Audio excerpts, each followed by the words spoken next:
Peut-être pour commencer, il faudrait que nous précisions les termes. Voilà. Culture et art, ce sont deux éléments qui nous occupent. Je ne demande pas que tout le monde aille dans le sens de ma réflexion, mais comme certains, nous pensons que la culture, c'est l'ensemble des choses, mais la chose est l'art, c'est-à-dire la pratique artistique fait partie de la culture, mais je distingue ce qui est art, c'est-à-dire un acte, un artefact, une façon d'agir artistiquement, de la culture, qui est le rapport à l'art, le rapport à la chose. Voir un livre dans une bibliothèque ou pas, c'est culturel, il est là, il est présent, il y a des livres, c'est notre culture. Lire, pratiquer, recevoir cet échange d'un auteur, c'est une démarche qui est engagée dans la pratique qui est artistique, qui est celle de l'auteur. Donc je distingue ces deux choses-là. Donc j'entre en culture par ma naissance, par l'origine de mes parents, la Bourgogne pour mon père, la Corse pour ma mère, des paysans bourguignons, des artisans corses, forgerons, liés aux dons et aux contre-dons, dans la campagne corse, donc des vies rurales de chaque côté de mes familles. Et j'entre en culture dans cette société, tout simplement, dans ce monde-là. J'entre en art à différents moments. Quand la sœur de ma grand-mère, ma tante Amélie, me dit des poèmes. Quand je lis les poèmes de ma tante Amélie. Quand de l'autre côté corse, donc ma tante Amélie est bourguignonne, de l'autre côté corse, quand en effet mon oncle, Ange Trojani, qui était poète de village, écrivait des alexandrins, me les faisait lire, que j'en faisais la lecture sur un petit mini-cassette, ça s'appelait comme ça à l'époque, je pratiquais quelque chose où je tentais de dire les 12 syllabes d'un alexandrin et les rimes, et je sentais bien que faire rimer deux mots, c'était quelque chose qui était artistique, dans le sens où je mettais en valeur simplement, et que si j'oubliais une syllabe, les 12 syllabes de l'alexandrin étaient bancales. Donc voilà, deux choses. J'entre dans ces moments-là, dans un monde culturel, la campagne bourguignonne, une ferme, des vaches, la vie artisanale corse, une forge, pas n'importe quoi d'ailleurs, une forge, un lieu de transformation, du feu, du matériel en train de se forger, se construire, du son, des odeurs très très fortes, une grande sensorialité. Donc j'entre dans ce domaine culturel et j'entre en art par la pratique en fait que j'ai découverte. Ça, je m'en rends compte aujourd'hui. Ensuite, ça va être des repères. Lorsque à l'école, Madame Martin, à l'école maternelle, à Tonnerre, nous fait agencer tous les matins une petite crèche avec des petits objets africains, parce qu'elle était férue d'objets africains, elle aimait l'Afrique et elle nous racontait l'Afrique. Pour tenir sa classe, eh bien, sans doute, c'était déjà un geste artistique, hein, de fabriquer quelque chose, de construire avec des morceaux de paille quelque chose, des objets. Et puis la culture, c'était de nous parler de l'Afrique, nous parler du rapport aux arts africains, par exemple. Donc, je distingue bien aujourd'hui ces deux endroits. Donc je suis entré dans le champ artistique par l'école primaire, maternelle, puis l'école primaire. J'ai relayé ces endroits et je les ai reliés. Monsieur Richard, qui nous fait dire aussi des alexandrins, Les pauvres gens de Victor Hugo, et puis ensuite j'entre au club poésie et chanson. Je suis dans le rapport à l'art. Je dis des poèmes, je peux chanter des chansons, et puis je vais au musée et je vois bien que c'est un rapport à la chose, ou un rapport au livre, à la littérature, etc. Je distingue donc l'école, qui est très culturelle au fond, de la pratique artistique à l'école, qui elle met en chantier mon engagement personnel. Et puis donc plus tard, après cette première naissance, deuxième naissance de la rencontre avec l'art et la culture, quand je vois arriver deux clowns dans la classe, en primaire, qui s'appelaient Isotherme et Thermostat, je reconnais aussi leur plaisir à nous raconter des histoires, à nous emmener dans l'imaginaire. Je relis à peu près tous ces éléments. Puis après, je fais un premier stage de théâtre, donc une grande entrée réelle, on va dire, artistique, puisque c'est la pratique artistique. C'est un stage qui se déroule à Vézelay, dans la maison de Romain Roland, puis un deuxième à Valréas, dans le Vaucluse. Et je rencontre des femmes et des hommes, et d'art et de culture, mais qui savaient assez bien distinguer ce que je raconte en ce moment, que j'ai appris avec eux. Donc voilà mon entrée en art et en culture. Ça m'amène au conservatoire, ça m'emmène à jouer, à devenir acteur et à faire cette pratique artistique du quotidien.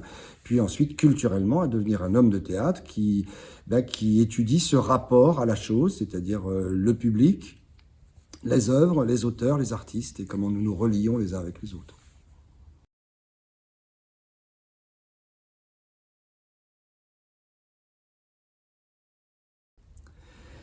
Après cette entrée en art, en culture, à l'école, par une éducation, par l'éducation artistique, qui m'amène à des écoles de théâtre, au conservatoire, à jouer beaucoup, à jouer au cinéma, à devenir un comédien, dans un rapport un peu individualiste, j'avais toujours le souvenir de ces premiers stages de réalisation que j'ai vécu à Valréas, dans le Vaucluse, dans l'enclave des Papes, avec René Jonot, avec Pierre Vial, Jean Dasté, et cette connaissance que j'ai pu avoir de la décentralisation et de ce que Jacques Copeau, Louis Jouvet, Charles Dullin avaient créé en allant à Pernan-Vergelès, qui était à l'époque la Bourgogne, c'est-à-dire l'endroit le plus loin de la capitale. Et à la campagne, disait Copeau, c'était en Bourgogne, à 300 km en fait seulement de Paris. Moi, j'avais des origines corses, comme vous le savez, et donc je souhaitais qu'un enfant corse, dans des villages de montagne, ait les mêmes droits, tout simplement, que n'importe quel enfant d'Europe. De France, bien sûr, mais d'Europe. Et dans ces villages de montagne très dépeuplés, où, comme la chanson de Jean Ferrat disait, ils quittent un à un le pays pour aller vivre leur vie loin de la terre où ils sont nés, eh bien, les villages de Corse dans les années 70, 80 étaient en train de se dépeupler, en tout cas celui où j'habitais, Olmi Capella, le petit village voisin Piogiola, Valica, Mausoleo, l'envie de réunir des gens et de me souvenir de cette aventure artistique que j'avais vécue et à laquelle j'étais revenu pendant 10 ans à Valréas, ces stages de réalisation, issus de l'éducation populaire et de la conjonction culture, éducation et jeunesse. 3 lieux qui ont été, et dont je souffrais sans doute, du divorce, c'est-à-dire le champ de l'animation et de l'éducation populaire, avec une haute capacité artistique et culturelle.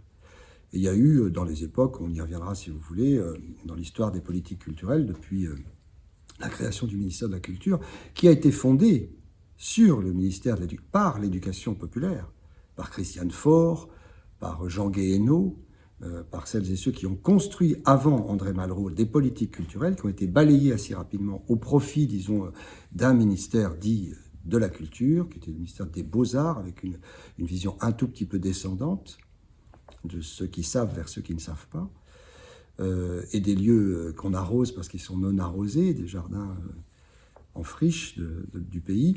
Copeau avait vécu ça, c'était la première décentralisation avec Dullin. Dullin avait créé les premiers mouvements de décentralisation, en tout cas les avait écrites, ces réflexions, de même que Romain Roland, dont je parlais, chez qui j'ai fait le premier stage en 1975.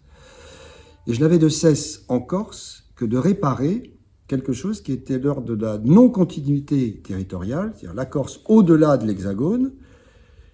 À Marseille, nous sommes ici à Marseille, là où je vous parle aujourd'hui, il y avait les TQM, les théâtres des quartiers de Marseille, mais la décentralisation n'était pas allée plus loin que au-delà de Mare Nostrum vers la Corse. Et je souhaitais, enfant de Corse en partie, réparer quelque chose qui n'avait pas touché la Corse. Et je souhaitais que chaque enfant, donc, de village puisse avoir les mêmes droits, tout simplement, européens, les droits culturels, les droits inscrits dans les droits de l'homme, tout simplement, c'est-à-dire la capacité soi-même à avoir sa propre expression personnelle, fuir certains déterminismes géographiques, sociaux, cultuels ou autres qui font que un enfant de village corse, il n'a pas les mêmes droits, tout simplement. Il ne va pas forcément voir un beau spectacle à Marseille ou à Paris parce qu'il n'y en a pas dans son village, où il ne pratique pas forcément... Donc il y a beaucoup de culture, il n'y a pas forcément de pratique artistique. C'est pour ça que je distingue bien les deux. Et que l'éveil naît de la pratique artistique tout autant, même sans doute plus, que du rapport à la chose. D'avoir des livres sur une bibliothèque ne vous rend pas forcément dans une dimension esthétique, artistique. Donc je souhaitais reconstruire des stages de réalisation qui avaient fait mes belles heures d'adolescent, puis ensuite de jeune adulte qui m'avaient rendu plus citoyen, je crois. Donc en 1998, j'ai invité mes maîtres, qui avaient été ceux que j'avais rencontrés à Valréas, René Jonot, Pierre Vial, Jacqueline Martin, des femmes et des hommes encore vivants, vivantes, qui étaient prêts à me suivre. Et nous avons créé en 1998 un mouvement qui est né donc du fait que nous pouvions être hébergés pendant un mois, nourris, logés, organisés avec nos deniers, tout cela, mais créer du spectacle vivant, en mélangeant 5 catégories qui me semblaient essentielles et que j'avais pu repérer dans mes parcours. Les enseignants de l'éducation nationale, puisque c'est d'eux que je tenais cette entrée en art et en culture. Et quand un enseignant a une bonne formation du point de vue artistique lui-même, il la transmet, cette relation à l'art, avec des animateurs dont on méprise souvent la formation. On dit, voilà, ils sont capables de faire des matchs de foot, faire des jeux avec des enfants dans les centres aérés. Mais je trouve fondamental qu'il y ait une formation conjointe entre les enseignants et les animateurs. Les amateurs, car on n'est pas autre chose qu'un amateur quand on a 14 ou 15 ans, comme je l'étais quand j'ai commencé, et la noblesse de l'amateur, de celui qui sait aimer, la figure de l'amateur, de laquelle je peux parler beaucoup parce que je tiens beaucoup à cela et je continue moi-même à être un amateur, un amoureux, tout en étant vivant de mon métier, en étant ce qu'on dit professionnel, mais je suis un amateur, mélanger enseignant, éducateur, amateur. Les professionnels du spectacle vivant sans lesquels on ne peut pas, c'est-à-dire des artistes, tels qu'on les appelle, des techniciens et des artistes interprètes, metteurs en scène, capables de faire du théâtre, de construire du théâtre, avec des participants de pays étrangers. Donc 5 catégories. Le monde, avec l'étrangeté et des langues très différentes, et des coutumes et des us et des façons artistiques de procéder. Donc participants de pays étrangers, amateurs, professionnels, animateurs, éducateurs, et enseignants de l'éducation nationale. Quand vous avez les 5 doigts de la main, là, on peut agir. Donc, ils ont été réunis le premier été, en 1998. Un mois de présence dans un petit village de montagne.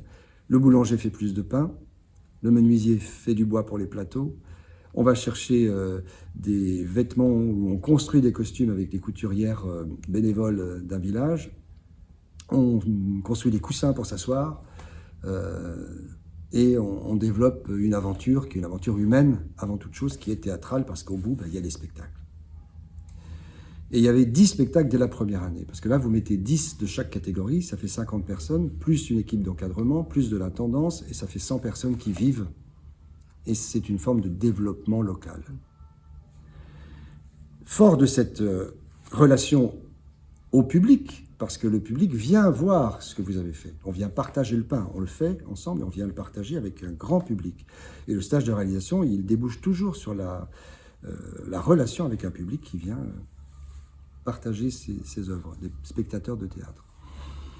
Il voit une dizaine de spectacles et on se dit tout de suite, venu autant de monde, de public, ça sous-entend le retrouver et continuer.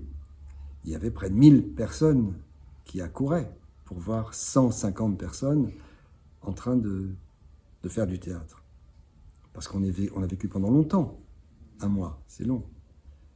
Et la dernière semaine, on montre ces spectacles. Le spectateur étant là, nous disons, nous allons construire un théâtre et nous allons inventer cette aventure qui s'appelle donc l'ARIA, l'association des rencontres internationales, c'était le cas artistique, et c'était parti.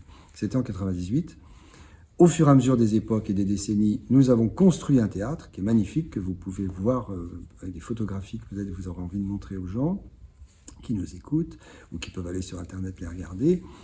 Une très belle salle de 450 mètres carrés, tout en bois, construite avec des arbres de la région de ce petit village de Piogiola, le Giussani, la forêt de Tartagine, qui crée des mâts de bateaux dans les années 1700-1800, qui sont devenus les piliers de ce théâtre. Et chaque pilier est un arbre. Et il y a des trentaines d'arbres qui qui entoure une grande salle carrée, 4 salles de répétition, un monument de théâtre et d'architecture aussi, qui est classé, qui est très très beau, qui est très contemporain, un cube en bois, en châtaignier dans la montagne corse.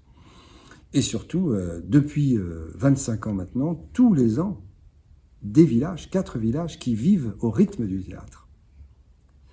Avec des permanents, avec des salariés permanents, 7 salariés à l'association, une administratrice, un directeur technique, des chargés d'organisation, de production, d'accueil évidemment, d'intendance, une partie restauration et une partie accueil et hébergement, pour vivre à l'année, pour 75 personnes tout au long de l'année, et 300 jours par an, ces villages vivent du théâtre. Donc le développement local qui s'ensuit. Je ne dis pas, et je refuse cette idée d'ailleurs, que je suis sauveur d'une vitalité, car j'en suis issu de cette vitalité. C'est parce que j'étais dans ces villages que j'ai vécu la vitalité de cette population, qu'elle m'a été donnée, que j'ai pu agir. Donc je dois, en échange de ce contre-don, voilà, donner, échanger, recevoir, qui est ma philosophie, un peu maotienne, qui me touche beaucoup. Et j'ai rendu ce que j'avais reçu dans ma petite enfance, qui m'a amené au conservatoire, puis de vivre une vie artistique forte. Mais à un moment, à 40 ans, avec 4 enfants, petits, les installer à l'école du village, vivre en famille cette aventure, créer un mouvement qui aujourd'hui perdure magnifiquement. Et pour terminer, qui est devenu donc centre culturel de rencontre, c'est-à-dire labellisé au plan national et international, un label d'État. Il n'y en a que 19 existants, avec parmi lesquels de grands lieux comme la Chartreuse à Avignon ou l'abbaye de Fontevraud, les grands lieux. Mais ce modeste lieu de l'Aria, par sa construction architecturale d'exception, par le contenu artistique, par la capacité d'héberger toute l'année 70 personnes et qui est un lieu de résidence permanent, en a fait un centre culturel de rencontre que la ministre Bachelot est venue inaugurer il y a un an maintenant. Donc voilà une belle aventure. C'est l'Aria. Donc ce sont des stages toute l'année. Ce n'est pas un lieu de production théâtrale ou de diffusion, c'est un lieu de formation, de transmission par l'art. Voilà. Je voulais prouver que création, transmission, formation, éducation populaire, éducation artistique pouvaient se conjuguer, se réinventer ensemble. Après les grandes aventures et les décennies que nous avons eues, celle-ci a continué à faire des petits, puisque je sais aujourd'hui que ça n'est pas forcément modélisable, mais ce sont je crois, les forces vives qui continuent à donner à d'autres l'envie, c'est-à-dire la solidarité, le souci de l'émancipation et le partenariat, sans lequel on ne fait rien. Donc partenariat avec des enseignants, partenariat avec des animateurs, partenariat avec des professionnels, des amateurs, des pays étrangers, des financements qui sont afférents, un ministère des Affaires étrangères qui peut soutenir l'échange avec l'international, ou l'Europe en tout cas, au moins minimum. Il y a des décennies qui sont un peu différentes. Nous accueillions dans les débuts, en 98, beaucoup d'Africains, beaucoup de gens du Maghreb. Aujourd'hui, les visas rendent les choses beaucoup plus complexes que ça ne l'était en 98 ou en 2000. En tout cas, l'Europe, donc ce souci de l'Europe et du pays étranger, et de l'étrangeté, voilà, de l'autre, sa capacité artistique.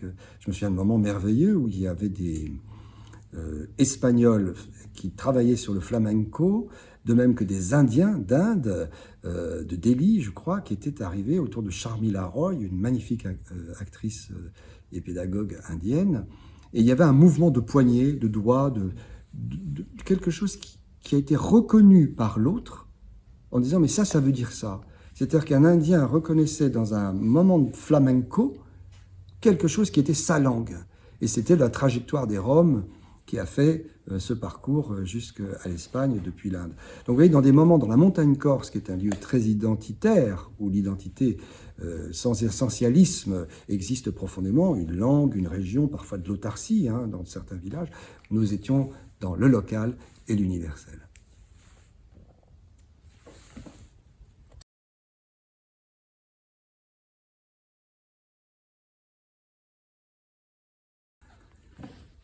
Donc, mon aventure, elle a été marquée, avant de devenir directeur de centre dramatique nationaux, au Tréteau de France, et puis aujourd'hui au Théâtre national de la Criée à Marseille, très marqué par mon aventure de l'ARIA, c'est-à-dire la relation entre les œuvres et les publics. Donc cette fabrique artisanale qui met en contact profond des auteurs et des publics, je l'ai vécue dans la zone rurale, dans les petits villages de montagne. C'est tout un bénéfice pour des élus de montagne que de voir une démocratie augmenter. Qu'est-ce qu'elle est, cette démocratie? Elle est le fait que des rivalités ou des oppositions peuvent devenir fertiles. Selon Paul Ricoeur, la démocratie, c'est une reconnaissance des oppositions, des conflits, et certainement pas un effacement, mais de permettre à chacun que ces conflits soient fertiles, soient fructueux, parce que chacun prenant part à la résolution de ces conflits, il parvient, par sa pensée, par sa relation, par son opposition fertile, à faire avancer le débat. Donc, cette capacité artistique que représente la singularité, l'aiguisement de la singularité de chacun, qui est un bénéfice pour le collectif, puisque chacun étant très différent de nature, étant singulier de nature, et non pas seulement particulier, homme, femme, de telle origine, de telle langue ou autre, singulièrement unique au monde, en aiguisant les singularités de sa personne, va se frotter à d'autres singularités, va affirmer son individuation, non pas son individualisme, mais le fait qu'il est bien ou qu'elle est bien lui-même, depuis la petite enfance, celui-là, celle-là, avec ce patrimoine, avec cette origine, avec cette culture, avec cette pratique artistique qui aiguise sa personne, sa sensorialité, sa sensibilité, son regard sur le monde, qui fait qu'au lieu de s'opposer d'une manière destructrice, c'est une opposition qui sera fertile par la reconnaissance de la différence de l'autre et par la capacité de trouver à chaque fois ce qu'il y a à mettre en commun. Oui, c'est cette capacité que la démocratie pourrait avoir de créer des êtres singuliers et non pas seulement particuliers, et ne pas les ranger en silos, mais permettre depuis l'enfance que chacune et chacun ait une telle vision du monde qu'elle est bonne à partager parce qu'elle est unique et singulière. Voilà, donc cette démocratie-là, j'y tiens, et on voit bien que l'art apporte cet aiguisement de la singularité, que la singularité, c'est la capacité d'un tout beaucoup plus actif et énergique, puisqu'il est fait d'unités qui sont productives, qui sont actives, et non pas seulement en état de défense, ce que provoque très souvent le communautarisme, le repli sur soi, ou l'uniformisation dans le particularisme. Si le singularisme est un projet, l'art est un outil formidable. Donc, l'objectif, c'est l'humanité, une commune humanité, une reconnaissance dans la différence de l'autre d'une chance pour l'humanité. Une commune humanité, alors que d'autres disent qu'il y a plusieurs humanités. Et il y a des époques où l'on va qualifier de sous-hommes des individus. Donc, une commune humanité reste un grand objectif. Une commune naturalité, faire partie de ce monde qui n'est pas le paradigme de Descartes, un homme maître et possesseur de la nature, mais au contraire être totalement intégré dans cette nature comme en étant un élément parmi d'autres, mais tellement unique et productif que ce cerveau humain, que ce cerveau psychique qui est complètement individualisant à chaque fois et bénéfique au collectif. Donc cette commune naturalité, elle s'impose absolument aujourd'hui. C'est un autre objectif que nous avons.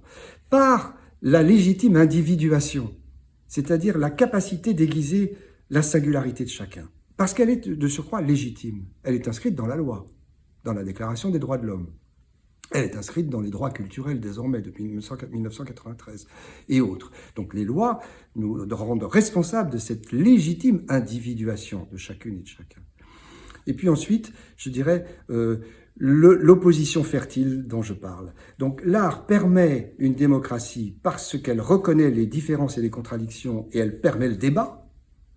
Et c'est une éclosion.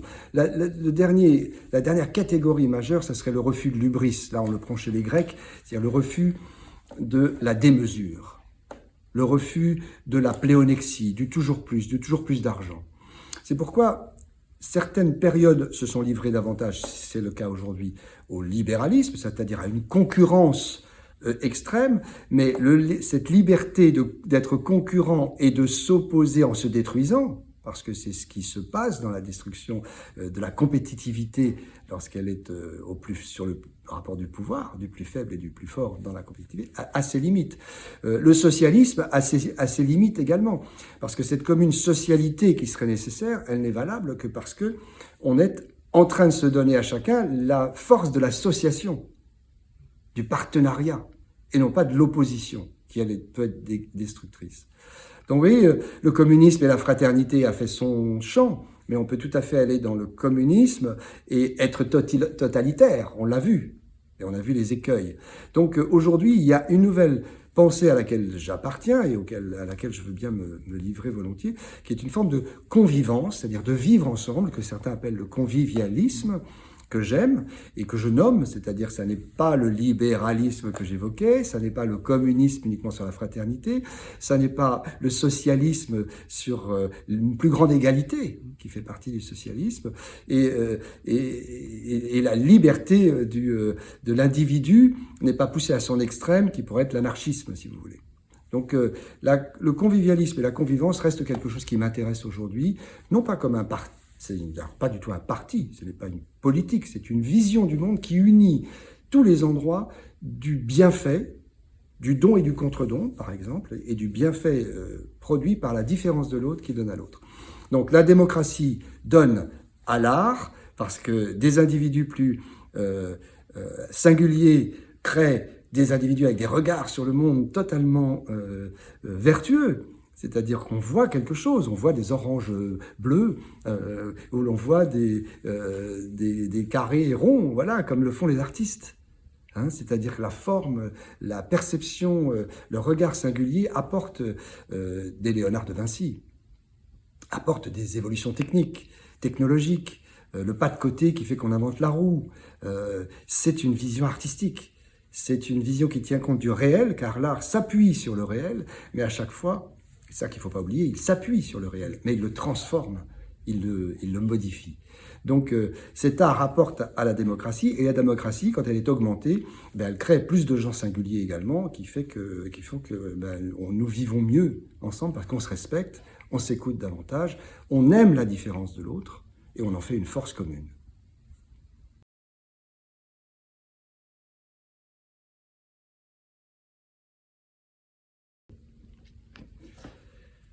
Quand je nommais les grands objectifs, je ne les confonds pas avec les enjeux, c'est-à-dire ce que nous mettons en jeu pour arriver à une commune humanité, une commune naturalité, une légitime individuation, une opposition fertile, un refus de l'hubris.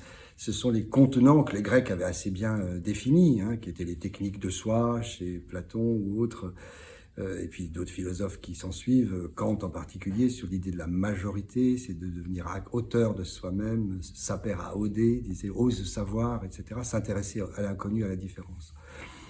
Tout ce qui va détruire la culture, ce sera sans doute le pouvoir, les besoins que l'homme a d'être un animal. Et l'homme est un animal, c'est un mammifère. Simplement, il doit passer de cet état de subsistance, d'assumer sa subsistance, sa reproduction, son toit, et alors qu'aujourd'hui, beaucoup de gens n'ont pas de toit et ne peuvent pas manger ni boire. Donc la subsistance, c'est le premier état de la survie animale. Pour passer à une capacité d'existence, c'est-à-dire avoir une existence, mettre hors de soi, exister, où appartient l'art, justement, les artefacts, mettre hors de soi quelque chose, une phrase, une réflexion. Au bout de ma main, un dessin, une sculpture, une construction, une maison, l'architecture. Il faudrait parler de toute ce qu'est culture, c'est-à-dire la transdisciplinarité. On ne peut pas parler de culture sans parler d'habitat, sans parler d'égalité entre les êtres. Les hommes, les femmes, les êtres de nature différente, comme on l'a dit tout à l'heure, la socialité de ces êtres, la santé, l'éducation, vous voyez tout cela. Tout ce qui fait mal, ce sont les rapports de pouvoir qui viennent détruire les totalitarismes, les diminutions de la capacité à symboliser, au fond. Car l'humain est un animal qui subsiste, qui existe éventuellement, donc en mettant hors de lui, et qui consiste en pensant. qui est capable d'empiler, et vous ne pouvez penser et consister que si vous pouvez subsister correctement, exister en mettant hors de vous, en pouvant nommer les choses, et la langue est un outil, le premier pharmacon, comme disait Bernard Stiegler, c'est-à-dire c'est un outil technique, fait partie des techniques de soi, qui peuvent être autant destructrices. Un mot tue, aussi bien que est créateur, créatif, et cet aspect pharmacologique de la langue qui n'est pas l'injonction de la langue fasciste, de l'ordre donné, la langue poétique qui vient justement contredire cette injonction, c'est-à-dire une transformation de la langue. De battre, mon cœur s'est arrêté. On a créé un élément poétique puisqu'on a détruit l'ordre normatif de mon cœur s'est arrêté de battre. Donc, suspendre l'écoute, créer ce qu'on appelle des protases dans la pensée, c'est-à-dire des protensions, on amène la pensée quelque part, avec des apodoses, avec des résolutions de la pensée. C'est un amour de la langue qui fait que cet outil-là est tout à fait formidable. Donc, entretenir la langue crée de la culture, détruire la langue détruit l'homme et détruit la culture. Et on sait à quel point la langue est un outil de pouvoir, tout autant que de capacité d'éclosion et d'individuation. Donc ce qui détruit la culture, c'est la destruction de la langue, destruction des imaginaires, car l'homme consiste, comme je l'ai dit, par rapport à l'animal, subsiste, existe, consiste, rêve, invente, imagine. Ne pas mépriser nos rêves, c'est essentiel, car le rêve est une grande partie de notre vie, des milliers d'heures à rêver et à être autre chose que cet humain devant subsister, exister, et qui est dans cette mettre ensemble pour inventer justement et pour créer. Donc tout ce qui détruit la culture, c'est la perte également de l'imaginaire. D'où le fait que nous parlons dans ce mundus qui est un théâtre. Qu'est-ce qu'un théâtre? C'est un lieu dans un centre-ville ou dans un lieu rural, dans un endroit qui est un foyer. L'origine de ce mot, du théâtre, le théatron, c'est le lieu d'où l'on voit, bien sûr. Mais c'est aussi le mundus, c'est-à-dire dans le droit grec, il fallait construire un territoire, c'est-à-dire l'étranger, le forestier, le dehors, fora veut dire dehors, à l'extérieur, pour lui permettre de venir à l'intérieur. On crée une sorte d'agora, de cercle, où chacun veut mettre sa poignée de terre d'origine, c'est-à-dire un peu de lui-même.